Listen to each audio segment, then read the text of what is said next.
Viagem na eletricidade.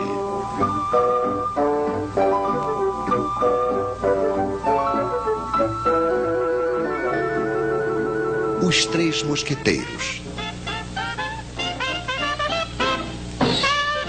Agora sabemos o que é a eletricidade.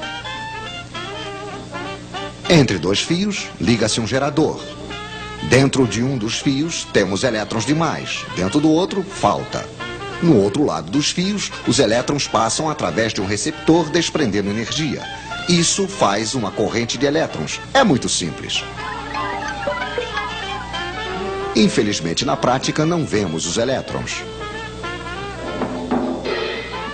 E se vocês quiserem se situar nos circuitos elétricos, precisam de um pouco mais de informação, é claro.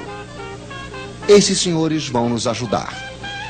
O gerador cria entre os dois fios uma diferença de potencial ou tensão. Isso é medido em volts. Obrigado, Sr. Volta. O gerador pode ser uma pilha, uma bateria de carro ou simplesmente uma tomada. O receptor pode ser uma lâmpada, um ferro de passar, um radiador elétrico, enfim, uma quantidade de aparelhos mais ou menos potentes. A potência se mede em watts, em quilowatts. Obrigado, Sr. Watts. Assim que o receptor é ligado ao gerador, uma corrente passa e não se precisa ser diplomado em eletricidade para compreender que se ligarmos uma lâmpada 2 vezes mais potente, vai passar uma corrente 2 vezes mais intensa. Isso supondo que a quantidade de volts não tenha mudado. A intensidade da corrente se mede em amperes.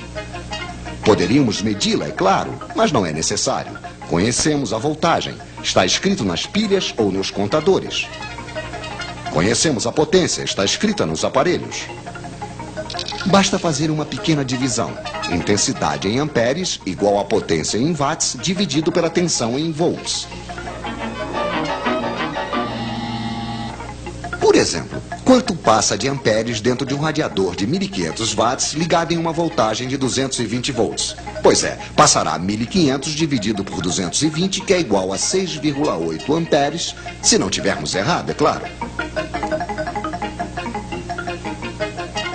Mas acho que os senhores nos prepararam um pequeno exercício. Em uma mesma tomada, eles vão ligar 3 lâmpadas de 100 watts, um radiador de 1.500 watts, uma torradeira de 760 watts e um forno elétrico de 3.000 watts. Problema: calculem a intensidade da corrente que vai passar na tomada. Bem, é muito simples. 100 mais 100 mais 100 mais 760 mais 1.500 mais 3.000. Potência total, 5.560 watts. Dividido pela tensão 220, igual, senhores, igual a 25 amperes.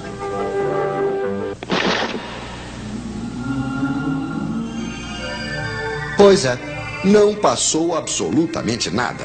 Ou antes, passou tantos amperes que os fios esquentaram, o isolante queimou, a corrente contentíssima, claro, passou diretamente e houve um curto-circuito. Os nossos senhores não conhecem o disjuntor.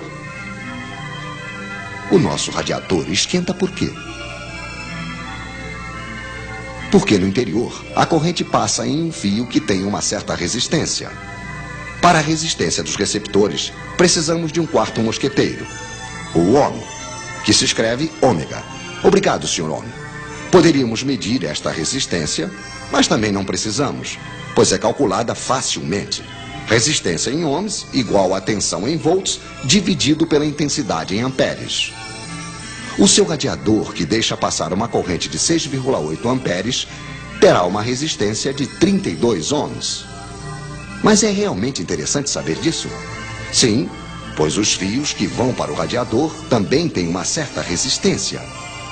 Se eles são finos demais, longos demais e estão em péssimo estado, terão a mesma resistência que o radiador e vão desprender o mesmo calor que este, o que será suficiente para fundir o isolante. Moral da história: fiquem atentos para não deixar passar amperes demais em seus fios.